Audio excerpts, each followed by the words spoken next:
one of the things we want to do, everyone keeps saying, well, Robert Mueller is a man of integrity. He's a man of, he's a Republican, in spite of the fact that he appoints the most radical big donors to the Democrats, to Obama, to Hillary Clinton, and, interestingly enough, not to any Republican, not to Donald Trump.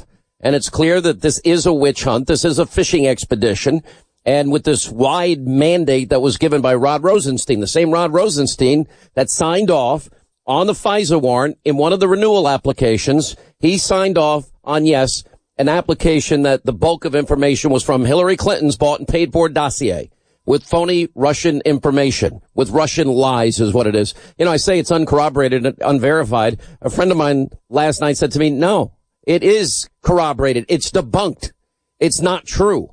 And that's the whole point of it. And they knew it wasn't true. And they knew she paid for it. And they never did anything about it. Anyway, joining us now, Sara Carter is an investigative reporter. She's been in the forefront of all this, Fox News contributor. And David Schoen is with us, criminal and civil rights attorney. And one of the questions we're starting tonight on Hannity and right here on this program is, who is Robert Mueller? What is his past like? Well, we've been doing a deep dive into all of this, and it culminated last night with Sara Carter's investigative report about who Robert Mueller is and what about his Boston past. When I read this, I was as stunned as I was when I learned about the background of Mueller's pit bull, as described by the New York Times, Andrew Weissman. And that's a guy that lost tens of thousands of jobs for Anderson accounting employees. This is a guy overturned 9-0 in the U.S. Supreme Court. That was a guy that put 4 Merrill executives in jail for a year, overturned by the Fifth Circuit Court of Appeals, and on at least 2 separate occasions was excoriated by judges for withholding exculpatory evidence. And we see a similar background in Robert Mueller as I read through your piece, Sara Carter. Yes, I mean, and I think David Schoen explained this very well because he was very much tied into the Weissman case early on with DiVaccio, who was at that time being accused of being a bad apple inside the FBI, and whose involvement with his informants led to murders of numerous people. So now, you come to Mueller and you see that he was also involved in a situation in Boston where you have, Whitey Bulger, mob guy, in Boston, huge case back then, whose FBI agents were also involved at that point in time. Mueller was not with the FBI, but he was overseeing, he was the Attorney General at the time in Boston, and he's overseeing all these cases. And you have Whitey Bulger here involved with FBI agents. It was probably comparable, they said, the 2 biggest cases ever involving corruption in the FBI, both Weissman and Mueller were connected to. Now, and had issues with. I mean, this is... Well, explain the whole Boston case and how this whole thing got screwed up as it relates to Whitey Bulger.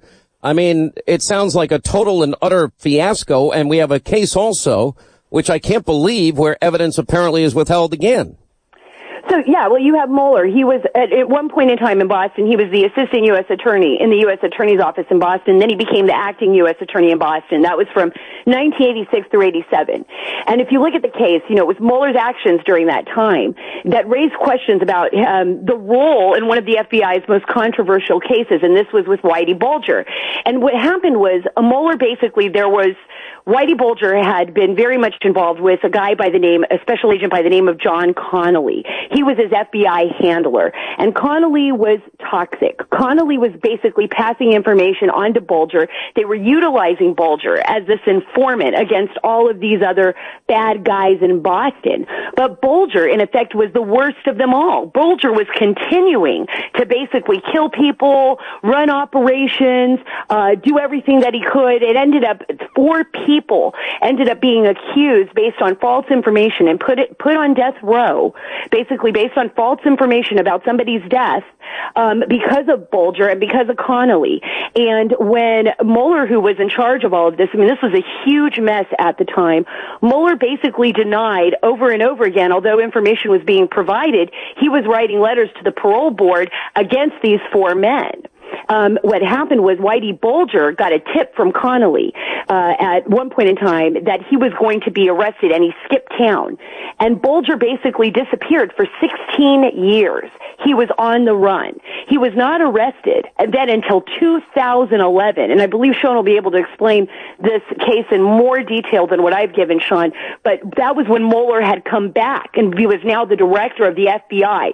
And this was years later. So basically, everything quieted down. In Boston, a lot of journalists were up in arms about this because the fact that Bulger disappeared meant that no questions were being asked, no questions were being answered. So for 16 years, this kind of hung over Boston, and then 16 years later, he's arrested in California, Bulger is, and I caught this really interesting interview with Mueller on 60 Minutes, did this really short interview with him. They kind of caught him in a hallway somewhere during that time and said, how do you feel about this? And he seemed kind of caught off guard, and he was like, well, you know, this is somebody we've wanted for a long time, and we're glad we have him back in custody. But there were a lot of questions that went unanswered, that Mueller never answered. What did he know about the informant Bulger? What did he know about the FBI agents who were handling him? And he never answered those questions. And it seems very similar to Weissman. And remember, Weissman was reprimanded for withholding exculpatory evidence in a case that was very similar to this, where, you know, people were charged with things that they shouldn't have been charged with. And then all of a sudden, you know, he gets reprimanded by a judge and then has his friends, his legal friends, his buddies there, the Attorney General, Zachary Carter, basically forced the judge to pull his name out of that reprimand so that he can continue being an attorney. These guys are all very close, and they're very tight. And, you know, Weissman and Mueller are great friends. Comey, Mueller, and Weissman are friends. And Rosenstein, they're all in the same little group. They're all in the same little boat. And they protect each other on the way up. And apparently even now on the way down, as we can see, you know, with a lot of the stories that have been coming out on Comey. And you know this whole story about who the real Robert Mueller is, David Schoen, and yet the media always portrays him as, oh, no, he's a go-to guy. He's a real blah, blah, blah. And it's just a talking point. What I'm reading in terms of the research and some old articles from Boston.com and elsewhere, I am not particularly impressed. I'm a little nervous that he seems very much like Andrew Weissman. I mean, there's an incredible parallel, and you've hit it right on the button, and Sara wrote the definitive piece on this, frankly, and there's a lot more to it that I'm sure Sara's going to find out and write about. But I say that these two are numbers 1 and 2 on the Parade or U.S. News and World Report list of overseeing the single 2 most corrupt scandals in FBI history. Both scandals involving murder and corruption. Both scandals involving prosecutors who either knew or should have known. And in the case of Andrew Weissman, of course, we have a lot more evidence. We know that in the case of corrupt FBI agent Linda Vecchio, which I say is the single most corrupt incident in the history of the FBI, and I think everyone who knows the case would agree, we know that Weissman learned that DeVecchio was using a mob underboss, stone-cold killer as a top echelon informant, and we also know from another assistant U.S. attorney that Weissman told the other prosecutors there was no reason to disclose this corrupt relationship, despite the fact that they were putting on contrary evidence in every case. There are 2 men sitting in prison right now serving life sentences who were convicted through Weissman's prosecution using evidence with Linda Vecchio testifying. And at the end of the case, the prosecutors came up and said, if you have any reason to believe this agent is lying, in the conviction of Michael Sessa, for example, you should set him free. They knew he was lying at the very time. It's unbelievable. But there are more parallels.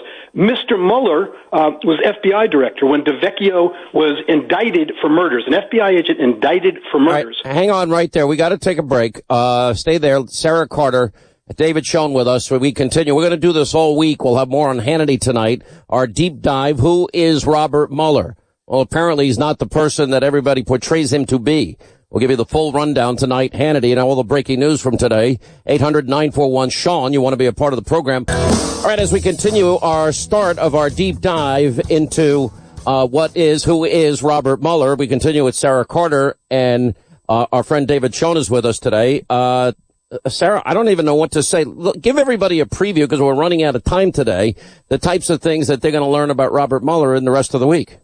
Well, I think we're going to learn about a lot of questions that Congress had with regard to the FBI that they posed to Mueller when he was director of the FBI. We're going to learn about his past and his connections in the Boston case, as well as his future after he retired and went to William Hale to work there as a partner.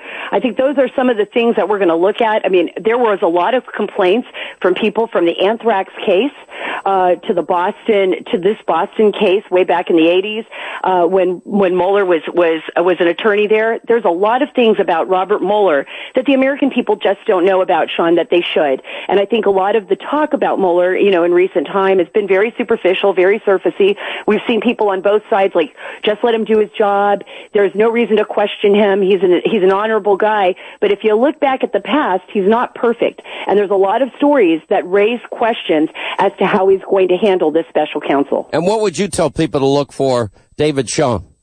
Well, she's 100% right in everything she said, as usual. Let me give you this question, Mr. Hannity.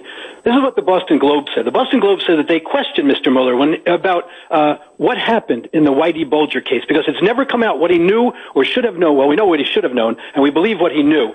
And his answer to the newspaper, to the American people, was, well, the people should understand what happened back then happened a long time ago. Would that satisfy you? Does that satisfy you as the person chosen to be the special counsel? No, that's not. No, nor does it. United States? Nor does Andrew Weissman as the pit bull of Mueller satisfy me either. But it does answer. It does begin to at least answer the question.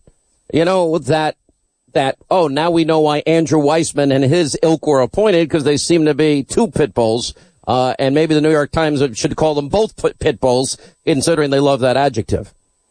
I think that's right. You're going to see also an even more significant connection. You're going to see that after Mueller presided over the Bulger matter in Boston, then becomes FBI director and approves the attorney's fees for Lynn DeVecchio, the corrupt FBI agent in the New York case, to the tune of $400,000 to $500,000. Ultimately, it was approved by Alberto Gonzales. But that's one of the things that Mr. Mueller is questioned about by Congress. After a federal judge found that DeVecchio was not acting in his capacity as a federal agent, his fees were still approved. All right, guys, I want to thank you both. We will continue to investigate who is the special counsel, who is Robert Mueller, what is his background, what is his past, and how is it possible that the image painted by the media could be so far off from what reality is. Don't worry, we'll continue to do their job. We'll investigate that tonight.